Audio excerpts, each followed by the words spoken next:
Hello மக்களே, வணக்கம். இந்த வீடியோவில் ஒரு மூவியை பற்றி பார்க்க போகிறோம். ஜென்ரலாகவே எனக்கு மலையாள மூவிஸ்னால் ரொம்ப ரொம்ப ரொம்ப பிடிக்கும்.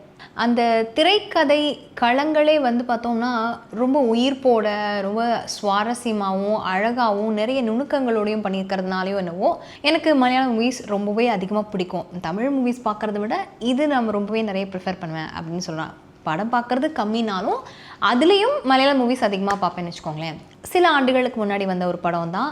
ஆனாலும் இந்த படத்தில் நான் பார்த்து ரசித்தது மாதிரி என்னுடைய பெர்ஸ்பெக்டிவில் இந்த படத்தை நான் இப்படியெல்லாம் பார்த்துருக்கேன் அப்படிங்கிறது தான் நான் சொல்ல போகிறேன். உங்களுக்கும் இந்த படத்தை நீங்கள் வேறு எந்த பெர்ஸ்பெக்டிவ்ஸ்லாம் பார்த்துருக்கீங்க அப்படிங்கிறத எங்களோட கமெண்ட்டில் சொல்லுங்கள். வாங்க வீடியோக்குள்ளே போகலாம்.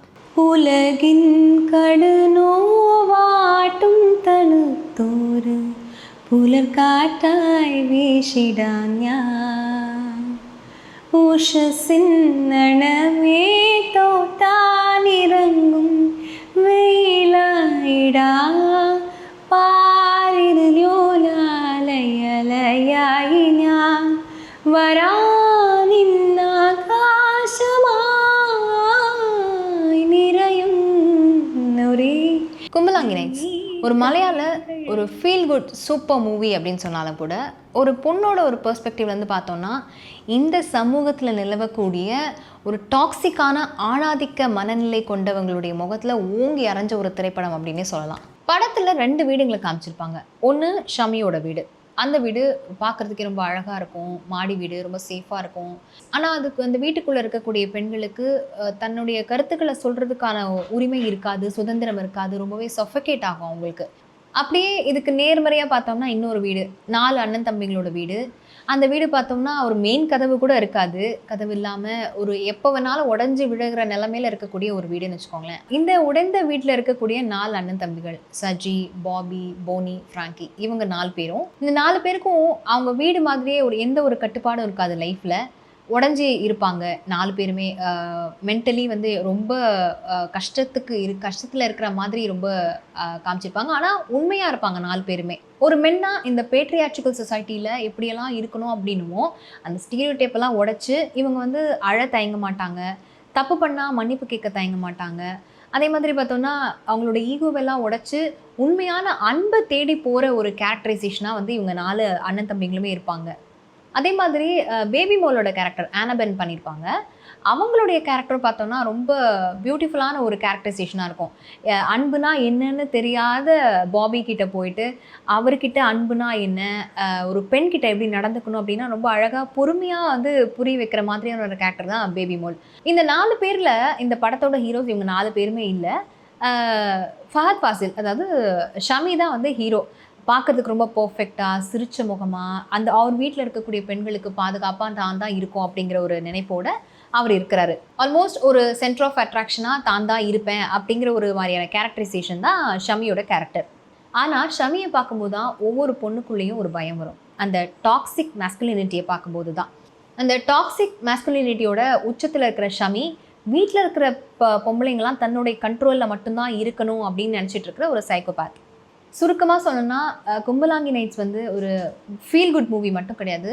ஆண்கள் தங்களுக்குள்ளே இருக்கக்கூடிய ஒரு டாக்ஸிட்டியை எப்படி மாற்றிக்கிட்டு உண்மையான மனுஷங்களாக வாழ பார்க்குறாங்க அப்படிங்கிறது தான் இந்த ஸ்டோரி.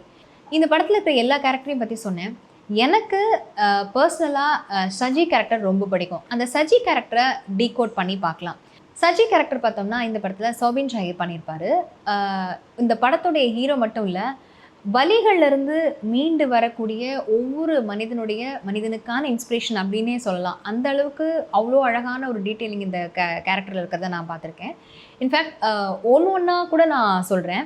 சஜி கேரக்டரை பொறுத்த வரைக்கும் அவன் மனசுக்குள்ளே இருக்கிற கோபம், வலி எல்லாமே வந்து அவனை வந்து ஒரு முரடான ஒரு ஆளாக மாற்றிருக்கு. ஒரு குடும்பத்தோடைய மூத்த அண்ணன், பெரிய அண்ணன், அவனுக்கு வந்து ரெஸ்பான்சிபிலிட்டினா என்னன்னே தெரியாது. அப்பா இறந்து போயிடுறாரு. அம்மா வந்து 4 குழந்தைங்களையுமே விட்டுட்டு ஒரு மத சபைக்கு போயிடுறாங்க.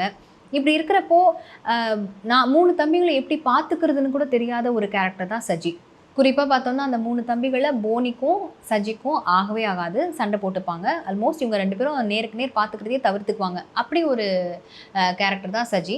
முக்கியமாக சஜியோட வாழ்க்கையில் வந்து ஒரு ஒரு இறுக்கமான ஒரு கட்டம் வருது. தம்பியோட சண்டை போட்டுட்டு தன் வந்து தற்கொலைக்கு முயல்றதுக்காக போகிறான் சஜி.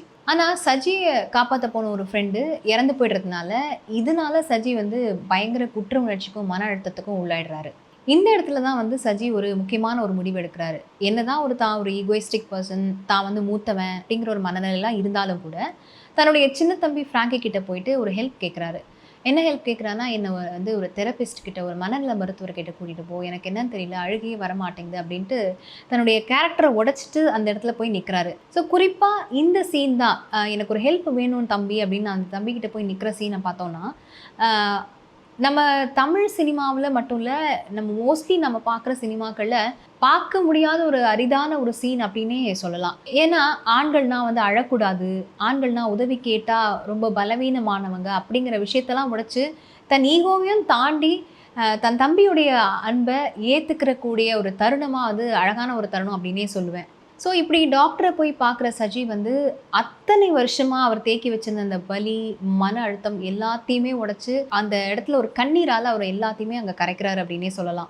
அங்கே மனசு விட்டு அழற சஜி அந்த மாற்றத்துக்கு அப்புறமா கடமைக்காக தன் தம்பிங்களை பார்த்துக்கணும்னு இல்லாமல் ஒரு அன்போட அவங்கள வந்து ஒரு பொறுப்புணர்வோடு பார்த்துக்கணும் அப்படின்னு மாற ஆரம்பிக்கிறாரு. அதுலேயும் ஷமி மாதிரியான ஒரு டாக்ஸிக்கான ஆளுகிட்ட இருந்து தன்னோட தம்பி பாபியோடைய காதலியை காப்பாற்றுறதுக்கு முன் வந்து தன் தம்பிங்களோட சேர்ந்து பிளான் பண்ணி அந்த பொண்ணை நம்ம வீட்டுக்கு கூட்டிகிட்டு வரணும்னு சொல்லக்கூடிய இடங்களெல்லாம் வந்து அந்த குடும்பத்தோட ஒரு ஆணி வேறாவே நிற்கிறாரு சஜி. ஸோ சஜியோட கேரக்டர் வந்து கேரள மக்கள் மனத்தில் எப்படி எந்த அளவுக்கு ஆழமாக பதிஞ்சதுன்னா வந்து கேரள சுகாதாரத்துறை தரப்பிலே வந்து மன அழுத்தத்திலேருந்து மீண்டு வரக்கூடியவங்களை டோன்ட் ஹெசிடேட், முன்வாங்க, உங்களுடைய மன அழுத்தத்தை வெளியே கொண்டு வந்து மருத்துவர்கிட்ட பேசுங்க அப்படின்னு சொல்லக்கூடிய அளவுக்கு அந்த கேம்பெயினுக்கெலாம் உதவக்கூடிய அளவுக்கு இந்த சஜியோடைய புகைப்படத்தை தான் பயன்படுத்துனாங்க அப்படின்னே சொல்லலாம்.